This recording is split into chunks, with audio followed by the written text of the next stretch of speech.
After a cooler than expected inflation report was announced on Tuesday, mortgage rates absolutely tumbled. The Consumer Price Index, or the CPI inflation report, came in below estimates regarding inflation on a month-to-month basis, as well as compared to 1 year ago. Now, after this report was announced, another rate hike by the Fed has been virtually wiped out and is completely off the table by most estimates.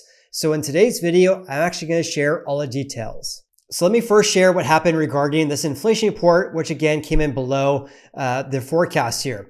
So core CPI on a month-to-month basis only increased by 0.2%. That was below estimates of a gain of 0.3% and also below September's gains of 0.3%. Core CPI looks at consumer prices excluding volatile energy and food prices. Meanwhile, core CPI on a year-over-year basis increased by 4% compared to the forecast and also compared to September's reading of 4.1%.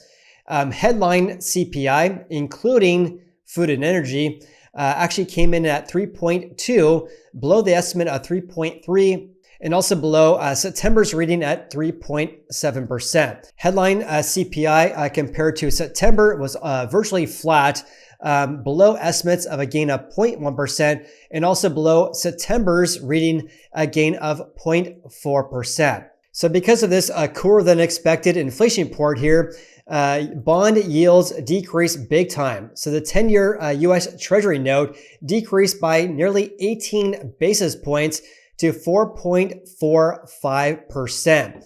That's a big decrease because according to the Mortgage News Daily, that actually sparked one of the biggest single-day bond market rallies since late last year. So what happened when the bond market rallies, that means prices for those bonds increases. And of course, because there's an inverse relationship between prices and yields, because bond prices increase, yields decrease greatly as well. And because of this, look at this, 7.40% according to the Mortgage News Daily. That's a decrease of 18 basis points compared to yesterday. And also for a 15-year, we're at 6.88%. Jumbo loan is at 7.80%.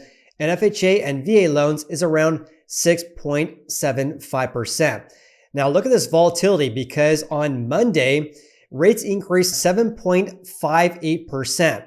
That was on Monday, the highest reading since November 1st. So more or less a 2-week high on Monday, but that got completely reversed on Tuesday, decreasing to 7.40%, the lowest reading since November 3rd this year. Also, when looking at rates 1 year ago, we were at 6.65%. That's an increase of 0.75 percentage points or an increase of 75 basis points compared to 12 months ago.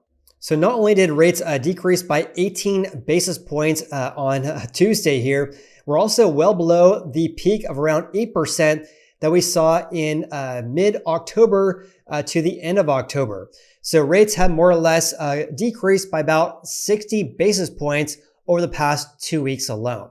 Now, remember when I said that another rate hike by the Fed has virtually been wiped off? It's basically off the table here. So the next move by the Fed should be a Fed pivot in which they decrease rates sometime next year. Now look at this. This is the CME Fed Watch Tool. The next meeting by the Fed is actually in 28 days from the time I filmed this video, which is on December 13th. So by a 99.8% probability, the Fed is going to pause any rate hikes in their next meeting here.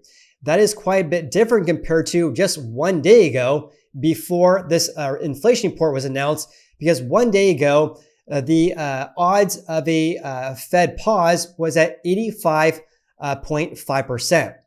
Also yesterday, it was in odds of 14.5% that the Fed was going to increase rates another 25 basis points from 5.5 to 5.75%.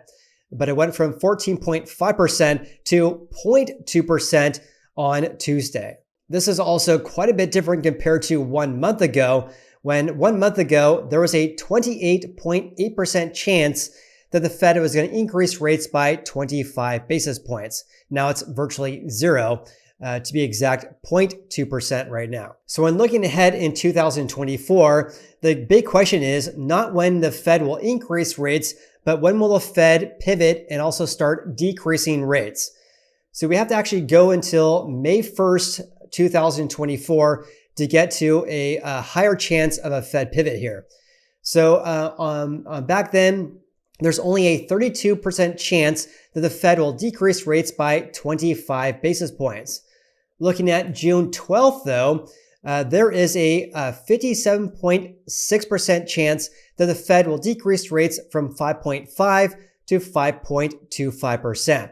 Then a 37% chance that the Fed will decrease rates to 5%. So big picture here, based on this forecast here, it appears that we're at peak levels for interest rates by the Fed. Of course, a lot could change though. So let's have a look at what's ahead this week. So this week, we have, of course, on Tuesday, of course, we had the CPI. But then on Wednesday, when I post this video, I will have a look at core retail sales for the month of October and also core PPI. That's a producer price index. That is the increases or decreases in prices that producers pay for. Whereas on Tuesday, that was based on what consumers are paying. The C in consumer price index has to do, of course, consumers. So on Wednesday, we'll have a look at what producers are paying. And that is, again, a key measure of inflation that the Fed actually tracks. Then on Thursday, we'll have a look at continuing jobless claims and also initial jobless claims as well. Then on Friday, we'll have a look at, unrelated to inflation, look at construction numbers on a national level, looking at permits and also housing starts as well. In other news, on Thursday, we'll have a look at home prices and home sales in California for existing houses for the month of October. That's announced on November 16th. So I'll make a video and post that later this week.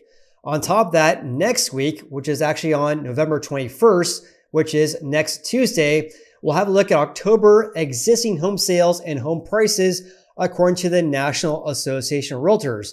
And of course, I'll definitely make a video regarding that as well and share my own analysis of their data like I do each and every month. With that said, thank you so much for watching today's video. Also, if you guys got any value in this video whatsoever, then please hit the like button. I greatly appreciate that. Of course, I appreciate you. Also, check out that link below if you guys want a real estate agent referral in virtually any parts of the whole United States. And that website is realestateteamfinder.com. Hope you guys have an awesome day. Like and subscribe, and we'll see you in the next video.